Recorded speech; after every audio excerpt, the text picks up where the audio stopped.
A day in my life as a work from home mom. Good day everyone! Let's do another work from home diary na sa aking walang katapusang routine. Mag-log-in sa hating gabi, magluto at mag-ayos sa bahay. It's always gonna be a routine for me lalo na at wala akong household help. Hindi rin naman kasi madali ang maghanap ng household help these days. At dahil kaya ko naman nakabilang, hindi ko na rin kailangan. Malaki na si Jeff at hindi na kailangan bantayan ng 24 hours a day. He can manage on his own at nagkakapaglinis na rin sa sarili niyang kalat. Kapag napapagod ako, inuutusan ko siya na maglinis sa kwarto niya. And sometimes, he does his own homework. Growing up, alam na rin ni Jeff ang situation namin sa bahay na ako ang nagpo-provide sa mga kailangan namin and I'm the one keeping the house. Kaya saludo rin talaga ako sa mga nanay na very hands-on sa mga anak nila. Minsan kasi sa pagod ko, hindi ko na kayang gawin yon. May ibang extracurricular activities ng anak ko na nami-miss ko and it's making me feel guilty. Maybe I am just lucky enough for Jeff to understand my shortcomings and binabawi ko na lang sa ibang bagay. Anyway, naglagay nga pala si Alex ng whiteboard dito sa kusina namin because he's so desperate to learn Bisaya, which is my native language. Dahil minsan grumpy ako, nilagyan pa niya ng reminder na smile and laugh. Ganyan siya ka-dedicated to learn my language and I must admit na talo niya ako dun. There was a time na dedicated ako matuto mag-French and I take my self-paced lesson talaga, but as time goes by, it faded slowly na rin. So I got to learn few words and I know the basic phrases na common lang in French. The ones that are important are my greetings at mga usual na tanong in public. But maybe in time, magkaroon ako ng spare time to learn again the language. After all, it's also beneficial for both of us. Nung umuwi nga pala si Jeff, na notice ko na tahimik siya, ayun, nakatulog pala sa sala. Hinayaan ko na lang siya dahil baka napagod sa klase at paglalaro sa school. At least nalilesan na ang screen time niya. So I just did a little bit of household chores and making sure that matupi ko tong damit today dahil maglalaban na naman ako bukas. Walang katapusang labahan talaga ang magaganap. In the next few days, ang goal ko naman ay mag-declutter ng mga gamit at mga damit. I've been having a lot of stuff na hindi ko na nagagamit over a year and I think it's time na rin to let it go. May mga bagay-bagay talaga na dapat i-let go to make space sa better ones, di ba? Anyway, for tonight's dinner, magbe-bake ako ng red snapper fish or pugapo dito sa amin.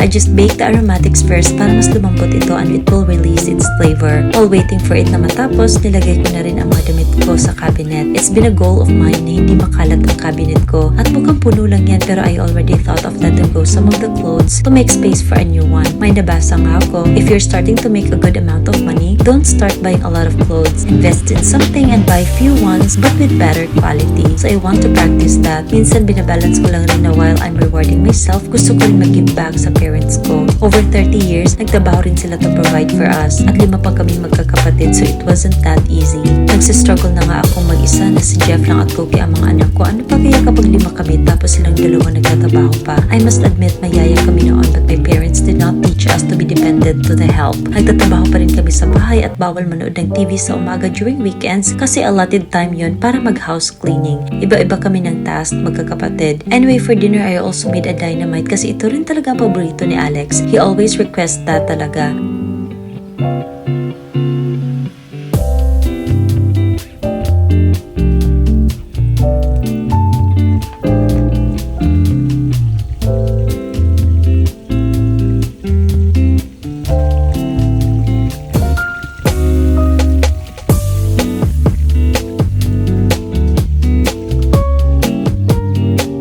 Here, our baked fish and dynamite is ready. It's another amazing meal and it's always a pleasure of mine to cook in my little kitchen. It's even more rewarding kapag nasasarapan and binibigyan ako ng compliment sa mga luto ko kapag natikman nila ito. And that's all for today. Thank you so much for watching. Bye!